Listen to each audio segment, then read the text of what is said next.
¿Qué onda, arañita? ¿Cómo están? Espero que se encuentren muy bien. Vamos a ver qué son los sistemas homogéneos y los sistemas heterogéneos. Los sistemas homogéneos son aquellos cuyas propiedades intensivas no cambian a lo largo de todo el sistema. Es decir, que sus propiedades intensivas se mantienen constantes en cualquier parte de dicho sistema. Y a su vez, los sistemas homogéneos van a estar formados por una única fase. ¿Ok? Formados por una fase. Tenemos algunos ejemplos. En el primer caso tenemos un recipiente con agua. Es decir, que vamos a tener una fase líquida y a su vez un componente, que es el agua. Entonces anotamos una fase y un componente, que es el agua. Componente o sustancia, ¿ok? Recuerden que los sistemas homogéneos están formados por una única fase. Vamos con el segundo ejemplo. Tenemos un recipiente en el cual tenemos agua y azúcar disuelta. Es decir, que tenemos una fase líquida, ya que nos están diciendo que el azúcar se disuelve completamente en agua.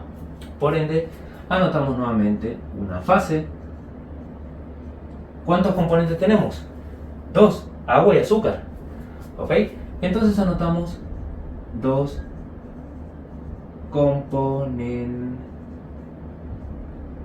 Perfecto. Vamos ahora con el latón. El latón se trata de una aleación de cobre y zinc. Al tratarse de una aleación se va a tratar de una solución sólida. Es decir, es un sistema homogéneo, ya que ambos metales, ¿okay?, tanto el cobre como el zinc, se mezclan completamente, ¿okay?, para formar una única fase. Por eso mismo es un sistema homogéneo. Entonces anotamos una fase. Y a su vez, si se fijan, tenemos dos componentes. Recuerden que son estos dos metales, el cobre y el zinc. Entonces anotamos 2, ¿ok?, componentes. Vamos ahora con el aire seco. Bueno, el aire seco se va a tratar de un sistema homogéneo, ya que es una mezcla de gases, por ende tiene una fase, ¿ok? Entonces anotamos una fase y varios componentes.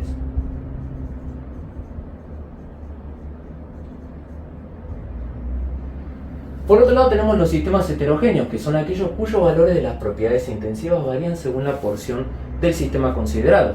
Es decir, que sus propiedades intensivas no serán constantes en todo el sistema, a diferencia del sistema homogéneo, que nos dicen que sus propiedades intensivas se mantienen constantes en cualquier parte de dicho sistema. Y a su vez, nuevamente, los sistemas heterogéneos van a estar formados por dos o más fases, a diferencia del sistema homogéneo, que es una única fase.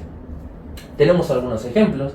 En el primer caso tenemos un recipiente en el cual tenemos agua y azúcar disuelta más azúcar sin disolver.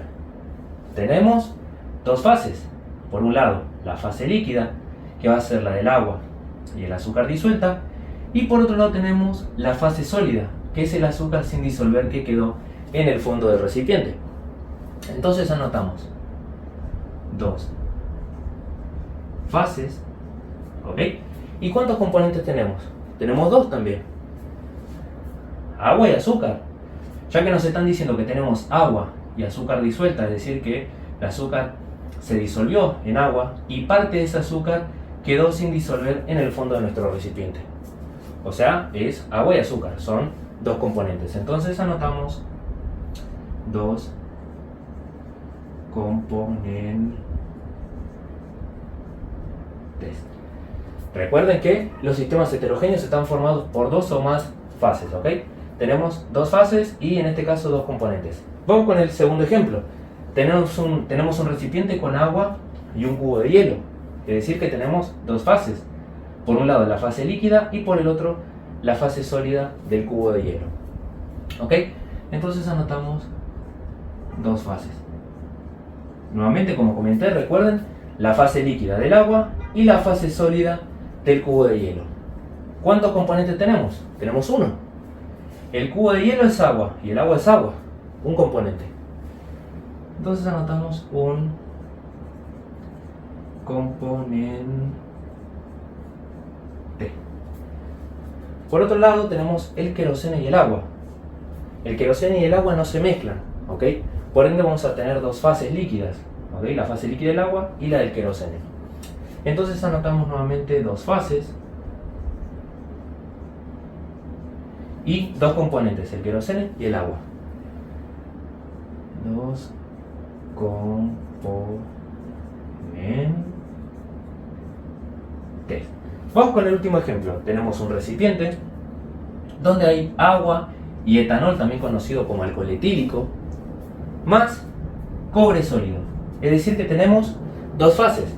Por un lado la fase líquida, que va a ser la del agua y el alcohol etílico o etanol, ¿ok? Ya que el agua y el etanol son solubles entre sí, es decir, que se mezclan. Entonces tenemos la fase líquida de ambos y por otro lado la fase sólida, que va a ser el cobre sólido que quedó en el fondo de nuestro recipiente, ¿ok? Entonces anotamos dos fases. Ahí están, dos fases. ¿Cuántos componentes tenemos? Tenemos tres. El agua, el etanol o alcohol etílico y el cobre. Tres componentes. Entonces anotamos tres componentes. Perfecto. Recuerden entonces que los sistemas heterogéneos, sus propiedades intensivas no serán constantes en todo el sistema y a su vez están formados por dos o más fases, mientras que los sistemas homogéneos, sus propiedades intensivas se mantienen constantes en cualquier parte de dicho sistema y a su vez están formados por una única fase. Espero que se haya entendido sistemas homogéneos y sistemas heterogéneos. Vamos con otro tema.